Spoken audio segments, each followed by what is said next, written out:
আসসালামু আলাইকুম। আপনারা সবাই কেমন আছেন? আজকে আমি রান্না করে দেখাবো ফার্মি মুরগি। তো এটা দেশি মুরগির মতনই অনেকটা। তো দেশি মুরগির চেয়েও উন্নত একটা জাতের মুরগি, সেটা হচ্ছে ফার্মি মুরগি। তো আমার কাছে এটা দেশি মুরগির মাংসের চেয়েও বেশি ভালো লেগেছে খেতে। তো এই মাংসটা দেখতে পাচ্ছেন লাল টকটকে। তো এটা আমার একটা পালা মুরগি।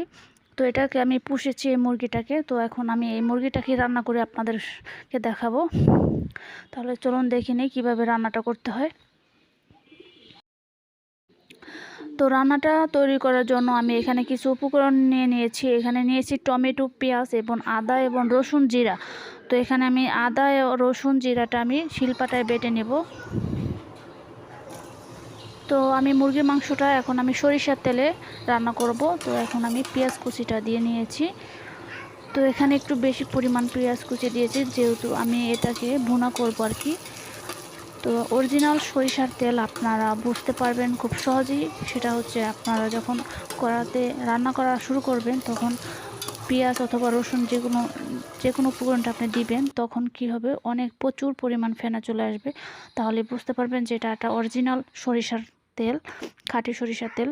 এই যে দেখতে পাচ্ছেন যে আমার সরিষার তেলটা কিন্তু পুরো ফেনা হয়ে গেছে। তো কিছু কিছু সরিষার তেল আছে, তো ওটা ফেনা উঠতে চায় না, ওটার সাথে সয়াবিন তেল বা অন্য কোনো তেল মিলায়, যার কারণে। তো এখন এই পেঁয়াজটা আমি সরিষার তেলের মধ্যে নরম করে একটু ভেজে নিব। বেশি ভাজবো না, হালকা করে ভাজলেই হবে। তো আমার যেহেতু প্রচুর পরিমাণে ফেনা উঠেছে, যার কারণে এটা বোঝা যাচ্ছে না যে কতটুকু হয়েছে কিনা, ভাজা হয়েছে কিনা। তার জন্য আমি বারবার একটু একটু করে উপরে নিয়ে উঠিয়ে দেখার চেষ্টা করছি এটা কীরকম হয়েছে ভাজা। তো আপনারা এভাবে 1 নাম্বার সরিষার তেল কিনে খেতে পারবেন, যে এইভাবে নিয়মটা। আর 1 নাম্বার সরিষার তেলটা কিন্তু কালো হয়, পুরা অনেক অনেক গাঢ় কালো হয়, প্রচণ্ড কালো হয়, এবং এরকম ফেনা উঠে যাবে রান্নার সময়, প্রচুর ফেনা উঠবে। একটা ডিম ভাজার সময়ও একটা ফেনা উঠবে, তাহলে বুঝতে পারবেন যে এটা 1 নাম্বার সরিষার তেল। তো আমি ছোট ছোট টিপস দিলাম আপনাদেরকে। তো এখন আমি এই সরিষার তেলের এবং পেঁয়াজের মধ্যে এখন আমি আদা রসুন জিরা বাটাটা দিয়ে দিলাম। এখানে ছিল এলাচ এবং দারচিনি লবঙ্গ, এগুলো ছিল। তো আমি এখন এটা ভেজে নিব, কষিয়ে নিব আর কি।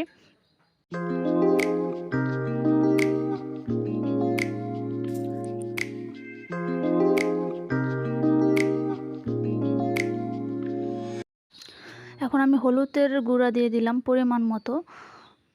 এখন আমি মরিচের গুঁড়ো দিয়ে দিব। মরিচটা বেশি দিব, একটু ঝাল ঝাল হলে বেশি মজা হয় ভুনাটা। তো এখন আমি কিছু টমেটো কেটে রেখেছি, তো এখন আমি টমেটোটা দিয়ে দিলাম। এখন লবণ দিয়ে দিলাম। তো এই উপকরণগুলো একসাথে আমি ভেজে নিব। সামান্য পানি দিয়ে দিব, যাতে মশলাটা নিচে লেগে না যায় বা পুড়ে না যায়, তার জন্য। তো এখন আমার কষাতে সুবিধা হবে। তো এই পর্যায়ে আমি মাংসটাও দিয়ে দিব। তো মশলাটা একটু ভালো করে কষিয়ে নিতে হবে, তারপর মাংসটা দিয়ে দিব।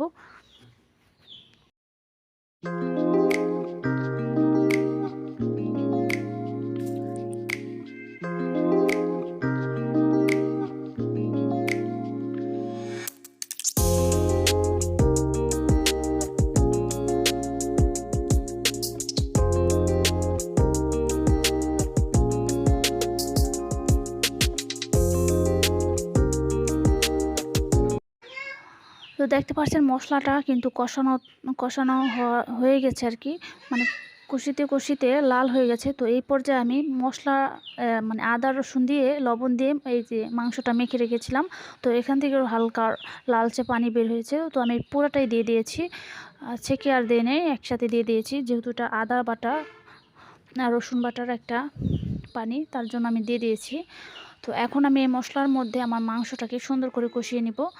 তো এতে করে মাংসটা সুন্দর একটা স্মেল আসতেছে। আর এখন নিচে কিন্তু লেগে যাবে, সেদিকে খেয়াল রাখতে হবে, বারবার করে নাড়াচাড়া দিতে হবে।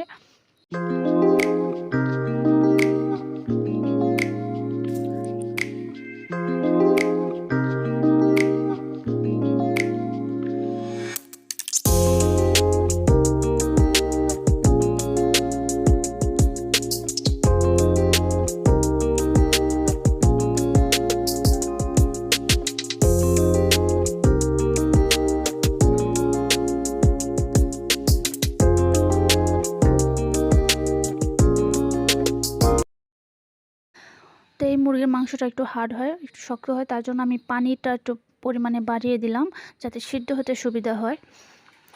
তো দীর্ঘক্ষণ এটা চুলায় রান্না হওয়ার পরে মাংসটা সিদ্ধ হয়ে আসবে। তো এই মুরগিটাকে যদি আপনারা দেখতে চান সরাসরি, আমার এই ভিডিওর নিচে ডেসক্রিপশনে আমার লিঙ্ক দেওয়া থাকবে। তো অন্য ভিডিওর মধ্যে এই মুরগির ছবিটা আছে, আপনারা দেখতে পারবেন। এই ভিডিওর ডেসক্রিপশনে আমি লিঙ্ক দিয়ে দিব, আপনারা চাইলে ভিডিওর ডেসক্রিপশনে যেয়ে আপনারা ভিডিওটি দেখে নিতে পারবেন। তো এই মুরগিটি কিন্তু অনেক বড় ছিল।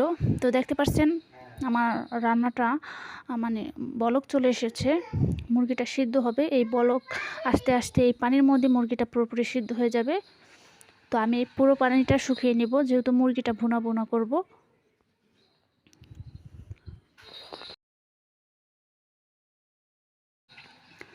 তো পানি অনেকটা শুকিয়ে গেছে। তো ফিরে আসলাম আরও শুকানোর পর। দেখেন এখন কিন্তু মাখা মাখা চলে এসেছে। এই পর্যায়ে আপনারা নামিয়ে নিতে পারেন, কিন্তু আমি এই পর্যায়ে নামিয়ে নিব না, আমি আর একটু গাঢ় করব। এটা একদম পুরো একটা তেলটা যাতে উপরে ভেসে আসে এই পর্যায়ে নিয়ে যাব রান্না করতে। এটাকে ঝোলটাকে আরও শুকাতে হবে, আমার কাছে এটা ঠিক মনে হয় নাই। তো এই মুরগির ঝোলটা কিন্তু পাতলা খেতেও মজা হয়। এই যে দেখতে পাচ্ছেন এখন কিন্তু তেলটা উপর মেয়ে ভেসে চলে এসেছে। তো এই পর্যায়ে আমি মাংসটাকে নামিয়ে নিব চুলা থেকে। তো এখন কিন্তু একটা গ্রেভি গ্রেভি ভাব চলে এসেছে। তো মাংসটা দেখতে লোভনীয় মনে হচ্ছে। রান্নাটা আমি নামিয়ে নিয়েছি। তো এখন দেখতে পাচ্ছেন আমার রান্নাটা পুরোপুরি কমপ্লিট হয়ে গেছে। তো পুরোপুরি একদম মাখা মাখা হয়ে গেছে। তো এখন আমি ডেকোরেশন করে দেখাচ্ছি। তো এই যে দেখতে পাচ্ছেন এখন আমার মুরগির মাংসটা পুরোপুরি খাওয়ার জন্য প্রস্তুত হয়ে গেছে। তো দেখতে পাচ্ছেন আমি রান্নাটা কমপ্লিট করে ফেলেছি। তো আজকের ভিডিও ছিল এ পর্যন্তই। আপনারা সবাই ভালো থাকবেন, সুস্থ থাকবেন। আসসালামু আলাইকুম।